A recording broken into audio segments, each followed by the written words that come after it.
Muy buenas noches para todos, mi nombre es Alfredo Muñoz Ortega. En esta oportunidad vamos a hablar sobre lo que vendrían a ser las enfermedades ocupacionales, específicamente sobre la silicosis. Definición: es una enfermedad profesional causada por la inhalación de polvo mineral en sus diferentes variedades. El anhídrido silícico, óxido de sílice o sílice libre produce fibrosis pulmonar. La silicosis es la más importante de las neumoconosis fibrogénitas malignas y que tiene las siguientes características: fibrosis pulmonar progresiva, bilateral, irreversible e invalidante. A la silicosis se la relaciona con otras patologías del pulmón, tales como la tuberculosis pulmonar y la EPOC, que es la enfermedad pulmonar obstructiva crónica, clasificada por el Centro Internacional de Investigaciones sobre el Cáncer como un carcinógeno humano del grupo 1 desde 1996. Etiopatogenia. La silicia es el elemento más abundante en la naturaleza en su forma libre, el cuarzo, y sus formas de pirimita y cristobalita son las más patogénicas. Cuando esta sílice libre se combina con algunas bases forman los silicatos. Ejemplo, el abesto que da un cuadro clínico particular. Las partículas de sílice son atrapadas en los alvéolos induciendo una respuesta inflamatoria. Estas son fagocitadas por los macrófagos desencadenando la fibrosis. Fuentes de exposición. Podemos dividirlas en dos. Uno, procesos de extracción, explotación de minas, de canteras, de túneles. 2. Procesos de transformación, cerámica, mármol, porcelana, alfarería, productos refractarios, entre otros. El poder patógeno de la sílice depende de los siguientes factores: la concentración del polvo de la atmósfera, el tamaño de las partículas entre 0,5 y 5 micras, el porcentaje de sílice libre, la duración de la exposición, la susceptibilidad individual. Cuadro clínico. La silicosis se caracteriza por su lento desarrollo y la ausencia de sintomatología en los primeros estadios de la enfermedad. De ahí la enorme importancia de los controles periódicos de salud para su diagnóstico. Este periodo sintomático puede durar años, ya que depende de los factores anteriormente señalados. La dorsología, disnea del esfuerzo y la tos seca son casi siempre los primeros síntomas que se presentan. Según avanza la enfermedad, la sintomatología se reduce, a la tos se hace más productiva y el paciente comienza a quejarse de dolor torácico, astenia y pérdida de peso. La respiración se hace prolongada y se aparecen estupos hipópnicos que es una complicación tuberculosa. Debe realizar los siguientes pasos: una buena historia ocupacional donde se describan las condiciones de trabajo, el puesto de trabajo, años de exposición y horarios de trabajo; examen clínico del paciente, la radiografía del tórax, ya sea una interpretación según la clasificación internacional para la neumoconiosis de la OIT, que es la Organización Internacional del Trabajo.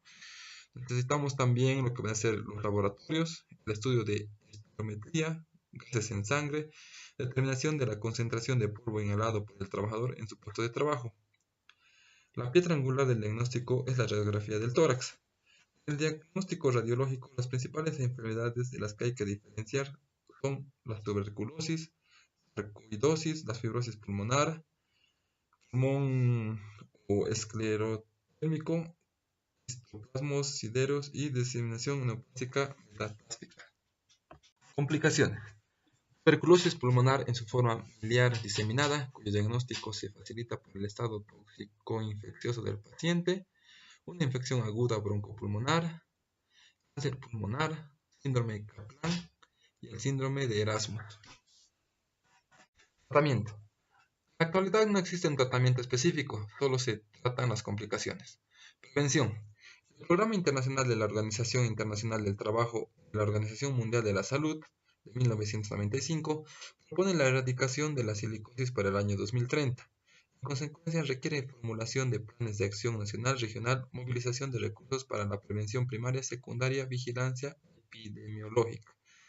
Varias son las medidas que los empleadores y trabajadores deben realizar para evitar la silicosis. Entre ellas se citan las siguientes: exámenes médicos preocupacionales y periódicos que incluyan estudios de espirometría, radiología del tórax semestral o anual, control de la generación de polvo reduciendo al mínimo su presencia en los lugares de trabajo. Entre estos, implementar sistemas de ventilación locales y generales, el uso del agua como mejor método de lucha contra el polvo, mojar las superficies antes de proceder a limpiarlas, no barrer nunca en seco ni limpiar el polvo con aire comprimido. Capacitar a los trabajadores acerca de los efectos del polvo del silice en la salud y las técnicas de trabajo apropiadas para reducir el polvo. además de evitar la exposición de los polvos mediante la implementación de otras medidas de higiene industrial y dotación de equipos de protección personal, recomendando su adecuada y permanente utilización. A continuación presentaremos un video para tener un poco más claro lo que es la silicosis. Muchas gracias. La silicosis es una enfermedad pulmonar crónica, incurable e irreversible, que produce insuficiencia respiratoria. Pero, ¿cómo se genera? La principal causa es respirar sílice cristalina, que ingresa a través de las vías respiratorias. La sílice se va acumulando con el tiempo y dificulta cada vez más la respiración, pudiendo causar finalmente la muerte. Los trabajadores que están más expuestos son los que se desempeñan en minería, metalurgia, construcción y mampostería. Con los años, las partículas de sílice se depositan en el interior de los pulmones, perdiendo elasticidad y disminuyendo la capacidad de inhalar oxígeno.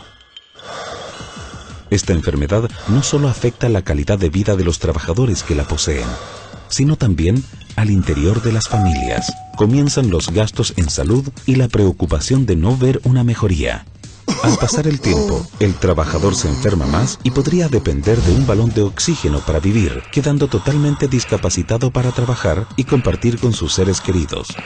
Previene esta terrible enfermedad preguntando a tu supervisor si 1. Estás expuesto a sílice. 2. Estás utilizando el respirador adecuado. 3. Estás utilizando en forma correcta el respirador. Previene y protégete. Infórmate más en www.juntoscontralaSilicosis.cl.